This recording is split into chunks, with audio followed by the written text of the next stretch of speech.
Man, I really suck at these CRPG games. There's too many things to micromanage, and I don't even know where my characters are on screen half the time. If only there was some type of slow the game down button. Oh, now we're talking. Hey everyone, it's Anthony from the Beta Network here, and in today's video, we'll be answering the question, should you play Tower of Time?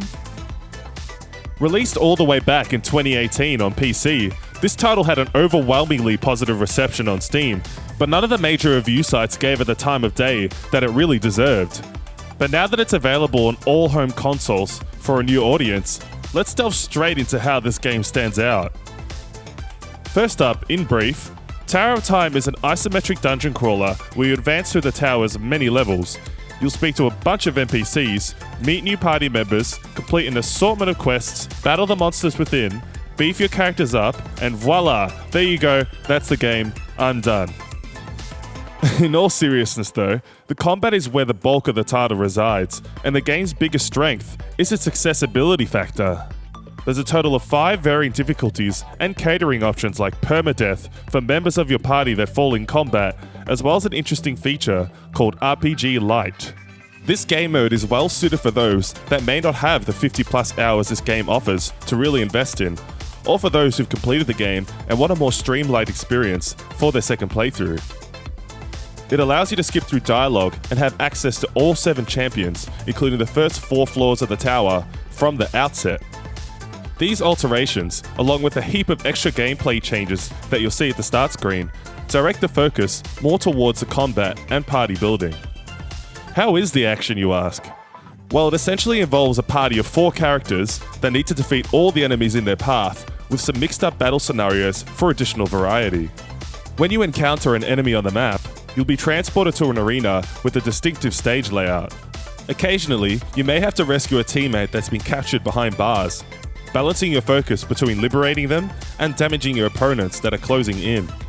Sometimes you'll be tasked with destroying portals that spawn enemies. Should you focus on a portal that spawns elite monsters, or zero in on the weaker ones for alternative tactics? You'll also face off against the game's challenging bosses, all having unique properties and arena foundations that are essentially moving puzzles to be solved. If you guys are enjoying this content and want to see more videos like this every single week, then be sure to smash that subscribe button and press all on the bell notifications. This means you won't miss any of our uploads. I'll give you a couple seconds. Thanks so much, guys. I really appreciate it. The real hook of this game, though, rests in your character positioning and utilization of the environment to your advantage. Various obstacles, fences, and paths are laid out especially for each map, and since a large portion of magic and long-range abilities are dependent on having a direct line of sight with the target, moving into the most appropriate and advantageous positions becomes the crutch of more intense fights. Your characters have abilities that can affect the aggro of enemies, red lines that show who's being attacked.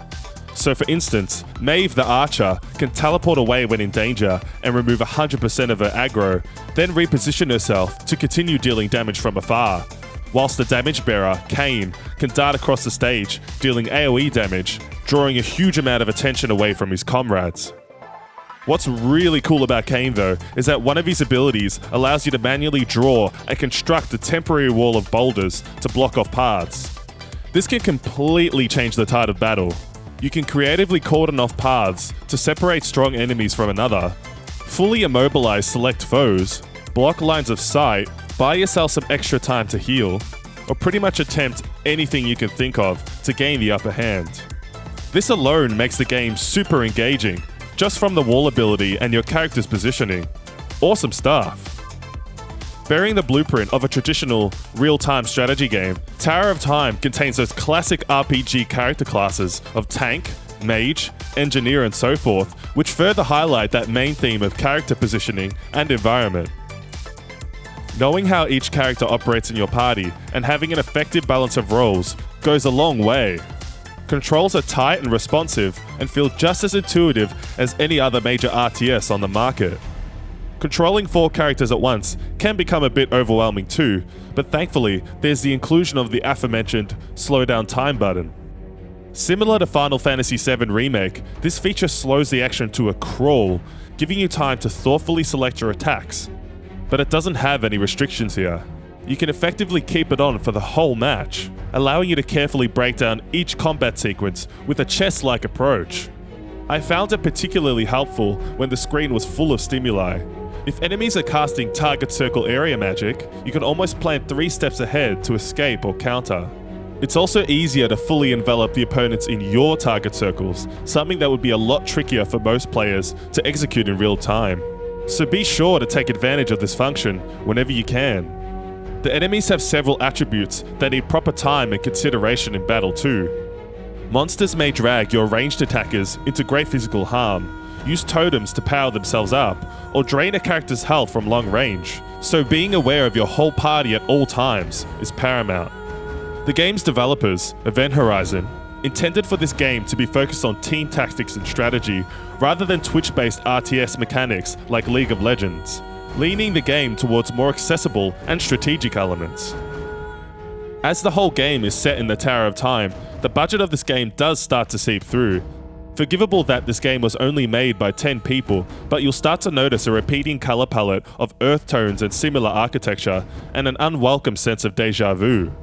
Since gold is the main source of leveling up your characters, finding them scattered around the environment with said color palette can be a little tricky. Since there's no button to highlight collectibles in the area, you'll have to really concentrate on the environment to discover all that it has to offer. The story is mainly told through dialogue and some gorgeous looking FX-based stills when integral scenes occur. It's not the most interesting plot, I must admit. Basically, the party must explore a strange tower to discover its secrets and prevent the destruction of their people, but the characters do help flesh out the world, and each member has very distinct personalities. For example, Kain is very much the noble, ready to lay himself down for his kingdom, whilst Maeve, the archer, has a more pessimistic outlook on their current situation, and quite rightfully so, as the tower is riddled with monsters and ghosts alike. It's actually pretty amusing to witness their arguments of clashing ideals, most of them ending with some smug remark from Maeve. Great stuff. That old English style of speech does remind me a lot of Final Fantasy XII.